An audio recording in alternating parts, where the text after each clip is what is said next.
par exemple ça, Oui. celle-ci, par exemple, Concentré, ouais. concentré, on peut raconter l'histoire du capitalisme actuel.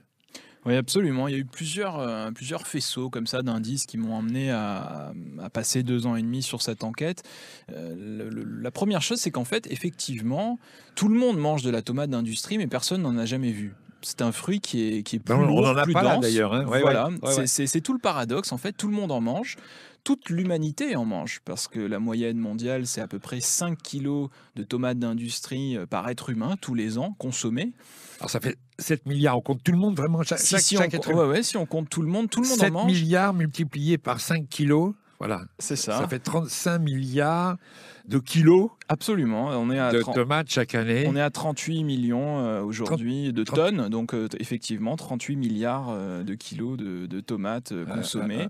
Il y a de très gros producteurs et de très gros consommateurs au Maghreb. Les Tunisiens produisent pas mal et mangent beaucoup, mais les Libyens consomment énormément. En Afrique de l'Ouest, on consomme énormément de concentré. En Amérique du Sud, en Amérique du Nord, c'est souvent avec le ketchup, la malbouffe.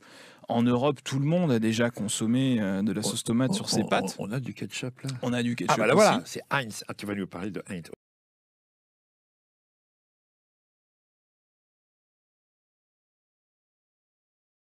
Pas la peine d'être provençal pour bien parler de belles tomates. Écoutez. Belle tomate, un goût à tomate et tout. Belle tomate, c'est la purée de tomates fraîches gorgée de soleil préparée par le cabanon. T'es pas cher.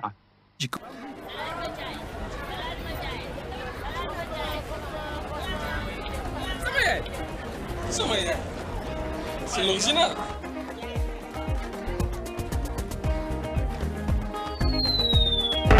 Original mooy Jay Bouchard du ma ko wéccee Jay Bouchard. Jay Bouchard mooy original. tomate naturel 100% Sénégal. du ma ko wéccee Jay Bouchard.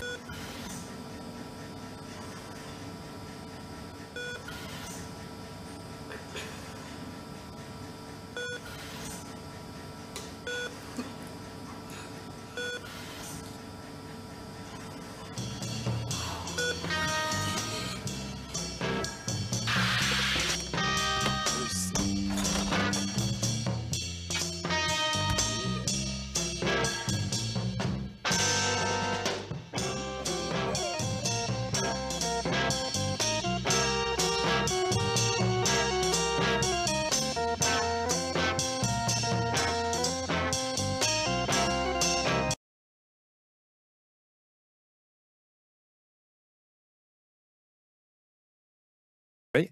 Et en fait, quand j'ai commencé cette enquête, c'était tout d'abord parce que j'ai découvert une histoire incroyable. Le cabanon, qui était le fleuron français de la tomate d'industrie, à Camaret-sur-Aigle, dans le Vaucluse, pas très loin d'Orange, avait été racheté... Pas très loin de chez toi. Pas très loin de chez moi, avait été racheté par l'armée chinoise en 2004. Moi, je découvre cette histoire en 2011, je me rends sur place...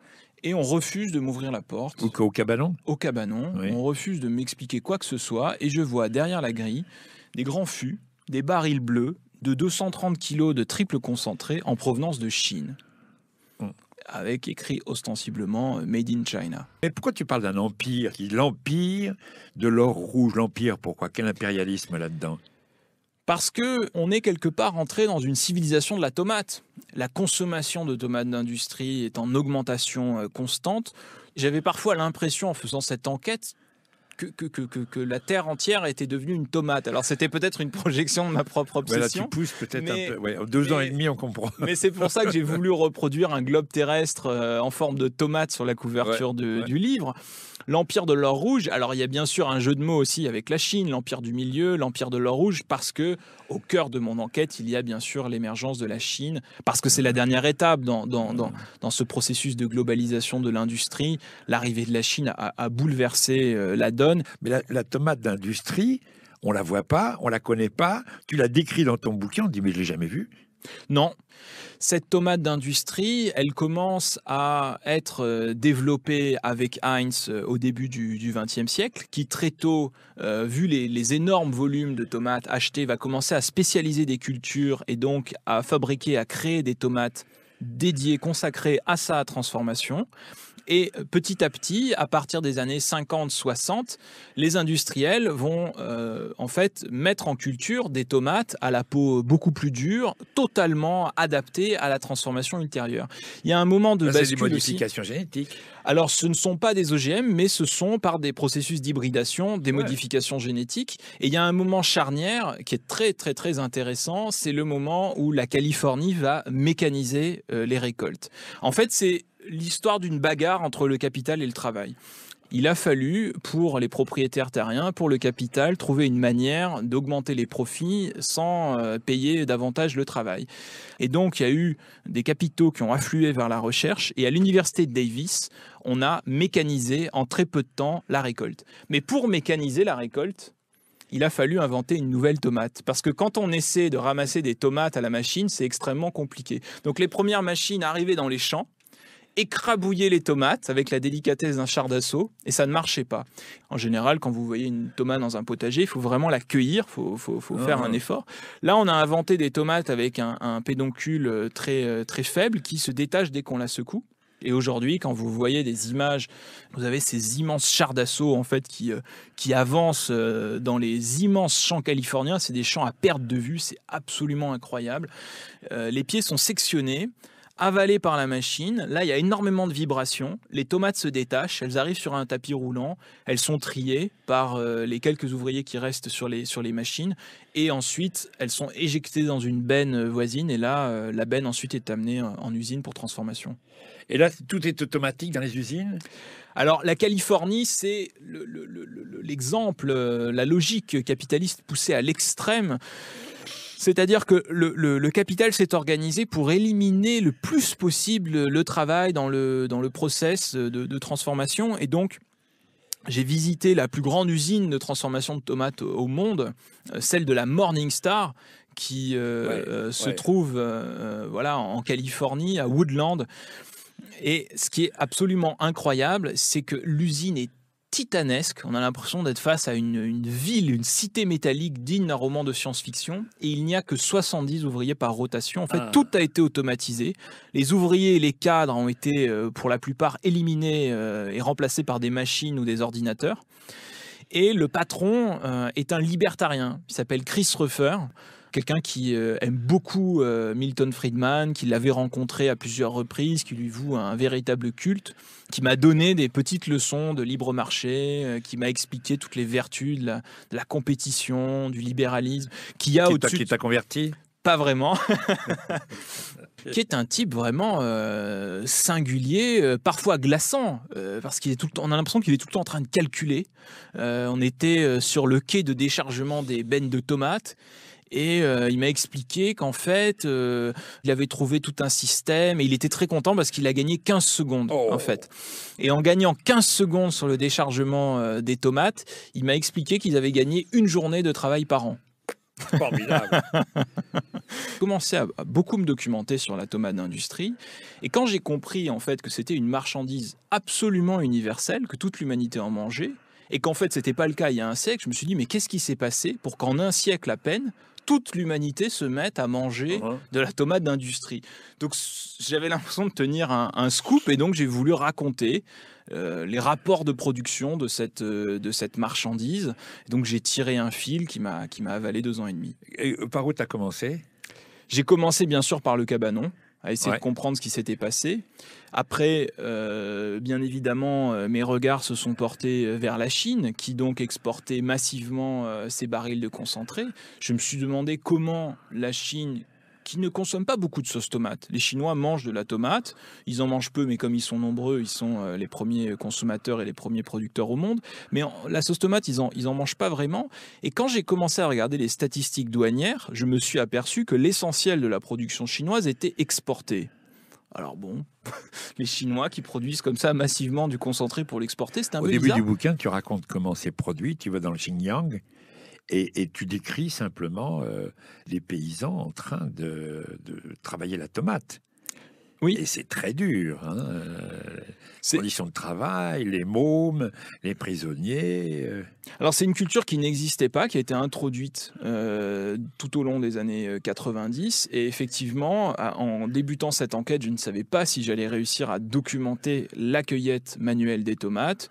Ça a été très compliqué, mais j'ai réussi à me rendre sur un champ qui, en fait, fournissait des tomates à la grande multinationale COFCO, qui est un géant chinois de l'agroalimentaire, le premier producteur en Chine de concentré de tomates. Et donc, sur place, j'ai rencontré des familles misérables. Beaucoup étaient originaires du Sichuan, donc c'était des travailleurs migrants à l'intérieur de la Chine. Mais il y avait également des Ouïghours, payés à la tâche, environ 1 centime d'euro le kilo de tomates ramassées. Et j'ai appris sur place. Ça fait combien par jour? On gagne combien par jour dans ces conditions? Alors, ça a beaucoup augmenté. Aujourd'hui, les cueilleurs peuvent gagner 18-20 euros par jour. Avec une journée de travail très dure, dans des conditions de chaleur épouvantables, sous un soleil de plomb, mais c'est 10 à 20 fois plus que jadis, qu'il y a 10 ans auparavant. Les variétés d'industrie ont un pédoncule pensé pour être plus fragile, pour accélérer la récolte, et ces tomates-là, c'est pas des tomates qui sont consommées en Chine. Elles sont transformées un peu plus loin dans des usines, mises en baril, et après exportées sur le marché mondial, et c'est ce qui permet de produire tous les produits des multinationales. Attends, tu veux dire que tout ce qui est dans ces boîtes-là, ça vient de Chine? Alors, tout ne vient pas de Chine, mais dès qu'on est sur du premier prix ou des produits sans la moindre traçabilité, je pense à ce ketchup ordinaire par exemple, on peut avoir de fortes présomptions et imaginer qu'il s'agit de concentré chinois, parce que c'est un concentré qui est pas cher sur le marché mondial. Et parfois, on a aussi des mélanges de différents concentrés. Par exemple, si je prends cette petite boîte là, j'ai visité l'usine dans le sud de l'Italie, dans les grandes conserveries des environs de Salerne. Les industriels reçoivent des quantités phénoménales de barils. Ils ne transforment pas la moindre tomate pour fabriquer ça. Ils reçoivent des grands barils de concentré. Pour avoir une couleur qui plaît bien, ils peuvent mélanger différents concentrés. Donc on peut avoir là-dedans un concentré californien mélangé à un concentré chinois. On obtient une couleur correcte et donc on met ça en boîte et on l'exporte dans toute l'Union européenne.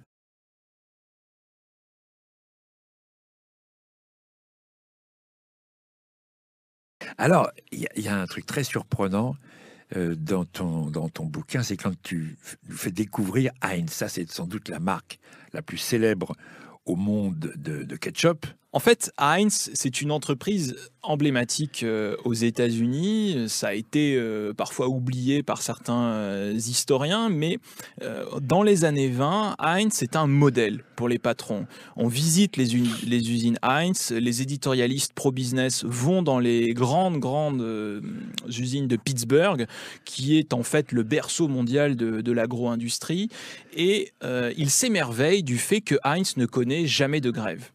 En fait, Heinz, aux États-Unis, a mis en place un paternalisme dès la fin du 19e siècle, au lendemain des grandes grèves et des grands mouvements, et notamment de la commune de Pittsburgh. Il y a eu une très grosse lutte. Ouais. Et Henry John Heinz, à l'époque, était un jeune patron, un jeune entrepreneur, se dit « il faut inventer autre chose. On ne peut pas juste exploiter ces gens, c'est pas durable, c'est pas viable. » Et donc, il met en place une politique paternaliste nouvelle.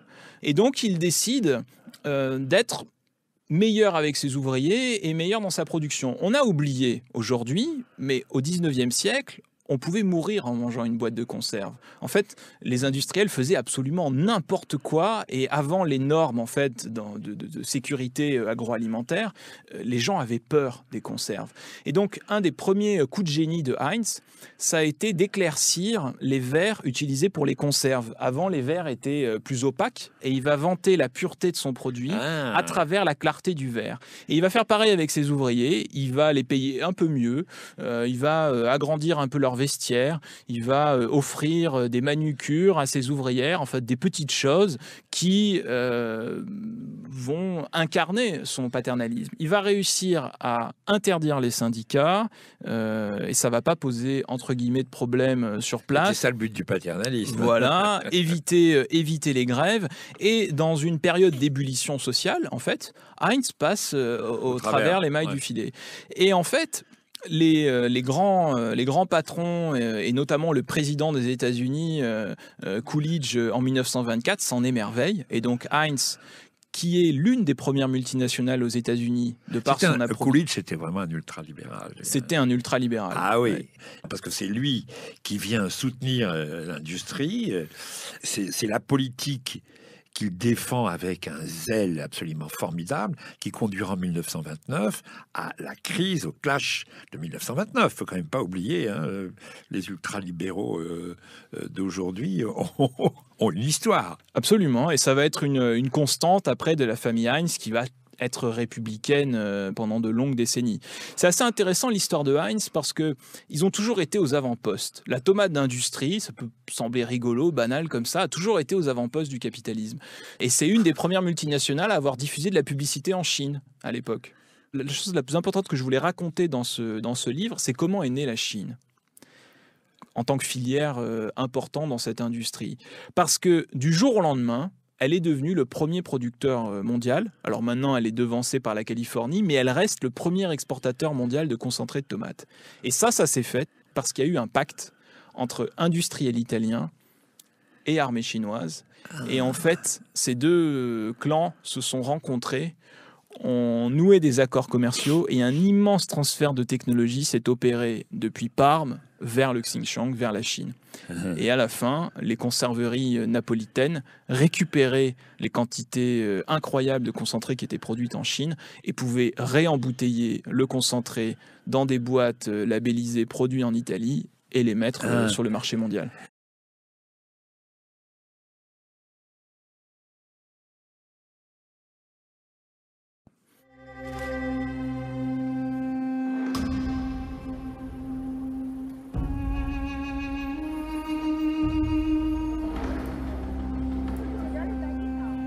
Longtemps inaccessible aux étrangers, sous contrôle militaire, la région a été annexée par la Chine en 1949.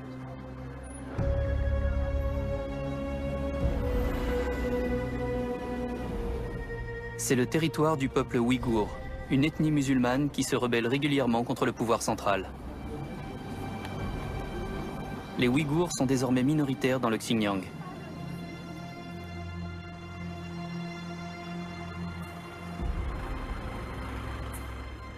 Cette région est aujourd'hui peuplée de millions de Han, l'ethnie majoritaire en Chine, et de migrants venus des autres régions. Mais en fait, ce qui m'a le plus surpris, c'est qu'en fait, on voit aussi des enfants dans ces champs. C'est-à-dire que ce sont des familles entières qui viennent travailler. On voit des bébés de 2-3 ans qui jouent, qui portent à leur bouche des tomates pleines de résidus de pesticides, des enfants de 6 ans qui donnent un coup de main à leurs parents, et puis dès qu'ils ont 10, 11, 12, 13 ans, ils travaillent tout seuls, ils sont autonomes, et on les voit secouer les branches en fait, pour que les tomates se détachent. Parce que... C'est-à-dire que ce que tu décris en Afrique, au Ghana par exemple, c'est que d'une part, ces produits-là cassent le marché de la production locale de sauce tomate ou de tomates, donc les producteurs locaux sont dépossédés, et d'une part, et d'autre part, c'est des États assez faibles qui n'ont pas beaucoup de moyens de contrôle. Oui, ils ont sans doute des lois, mais qui ne sont pas appliquées, et donc on fait ce qu'on veut dans ces endroits-là, quoi. C'est là. Complètement. Malheureusement. J'ai une image qui résume un peu tout ça. J'ai rencontré dans le sud de l'Italie, dans les Pouilles, un migrant sénégalais qui m'a expliqué que quand il avait 18-20 ans, il cueillait des tomates au nord du Sénégal pour la marque Dieg Bouguiar, qui est toujours une marque importante au Sénégal, qui produit un concentré de tomates sénégalais qui, elle aussi, est fragilisée par la concurrence chinoise. Il m'expliquait qu'il ramassait des tomates jadis. Et puis, il a eu des difficultés économiques. Comme tant d'autres migrants, il est parti en Europe et maintenant, il ramasse des tomates pelées dans le sud de l'Italie. Ce qu'on ne voit pas bien souvent, c'est que beaucoup de migrants, que ce soit ceux du Sénégal, du Ghana ou d'autres pays qui ne sont pas en guerre, le sont pour des raisons économiques parce que leur agriculture est fragilisée. Et donc, quand les Chinois exportent... C'est valable pour des tas de produits. Complètement. Quand les Chinois exportent ce genre de produits coupés, eh bien évidemment, ils poussent aussi à l'exil des jeunes qui préféraient avoir un lopin de terre, une autonomie et vivre tout simplement de leur travail. Alors parce que tu as vu des choses horribles, dont, et ça c'est quand même une partie importante de ton enquête, c'est la mafia Alors, on dit mafia, bon, pas d'accord, c'est la drogue, etc. Mais c'est pas que ça. C'est même ça, c'est presque une activité marginale maintenant pour les mafieux. Et ils s'intéressent beaucoup à l'agroalimentaire, ils s'intéressent beaucoup à ces filières, et ils s'intéressent beaucoup à la tomate que nous mangeons. Ils s'intéressent énormément à l'agroalimentaire, au point qu'en Italie, maintenant, on parle d'agro-mafia. Que ce soit la commission parlementaire anti-mafia en Italie, la Coldiretti qui est l'équivalent de la FNSEA en Italie, ou la CGIL qui est l'équivalent de la CGT en Italie. Tout le monde maintenant produit des rapports, s'intéresse à l'agromafia parce que tout le monde s'en inquiète. Le chiffre d'affaires annuel de l'agromafia, ça serait entre 13 et 15 milliards d'euros par an. Donc c'est pratiquement la moitié d'une grande multinationale de l'agroalimentaire. Et en fait, derrière un produit insoupçonnable, de la mozzarella, une charcuterie italienne, de l'huile d'olive ou une boîte de tomates pelées, on a parfois des activités mafieuses. Alors ça peut prendre différentes formes. Ça peut être un faux étiquetage, c'est-à-dire une boîte de tomates pelées qui est vendue comme bio mais qui ne l'est pas. Ça peut être une boîte de San Marzano qui est vendue comme telle mais qui ne l'est pas.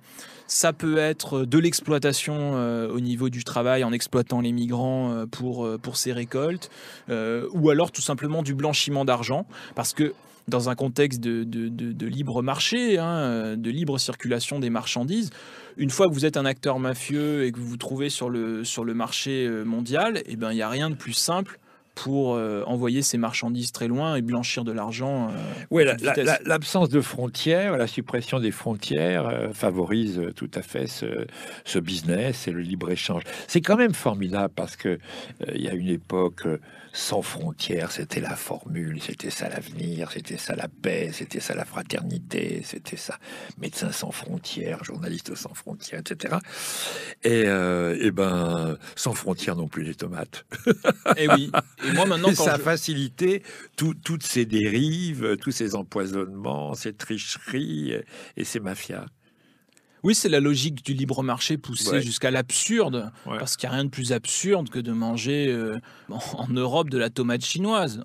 Au Portugal, en Espagne, en Italie, en Grèce ou dans le sud de la France, on sait produire de la tomate et on est tout à fait capable en Europe de manger des tomates européennes. Je me suis retrouvé là déjà face à des idolâtres du marché quand je parlais de mon enquête qui me disaient mais c'est formidable ce que fait l'Union européenne, notamment avec la tomate fraîche au Maroc, etc. Il n'y a rien de plus faux. Dès qu'on est sur du produit industriel dans l'agroalimentaire, on a des conditions de travail absolument terrifiantes. Et il n'y a rien qui justifie ça, si ce n'est l'idéologie du libéralisme.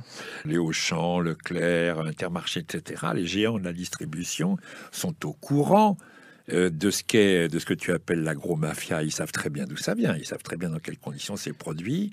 Quand on va en Chine et qu'on demande à voir un champ, alors on peut bien sûr se contenter de regarder si la qualité gustative est correct ou non, mais moi il m'a fallu 10 secondes quand je suis arrivé dans le champ de tomates pour voir qu'il y avait des enfants qui y travaillaient.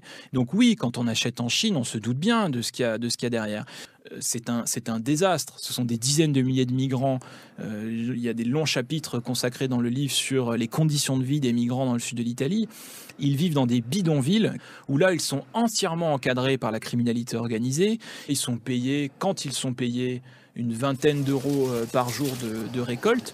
L'or rouge, c'est un cauchemar pour nous, parce que ce sont les patrons qui achètent le sang des autres.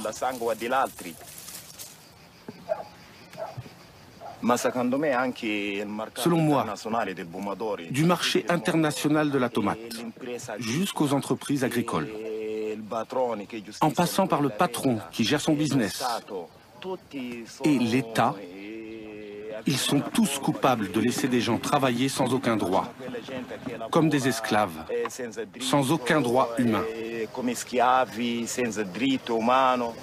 Le coût de revient pour la récolte de l'exploitation des migrants, parfois est plus compétitif que la machine, en fait. Parce que moins on paye le travail, et quand on commence à ne presque plus le payer, eh bien évidemment, avoir des esclaves, ça c'est plus rentable, en fait, qu'avoir des machines. Et donc, ce qui se passe dans le sud de l'Italie est un véritable scandale.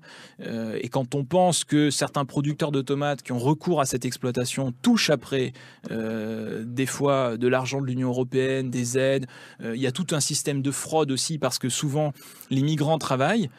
Ils ont un contrat bidon en fait qui fait que officiellement ils cotisent pour la sécurité sociale italienne. Or en réalité, ces journées de cotisation se vendent au marché noir, donc il y a tout un trafic. Et des gens qui n'ont pas réellement travaillé peuvent racheter les journées de cotisation pour ensuite aller toucher le chômage ou les prestations sociales ou des droits à la retraite à la place de ces migrants qui, n'ayant pas de documents officiels, ont encore plus de difficultés à avoir des papiers.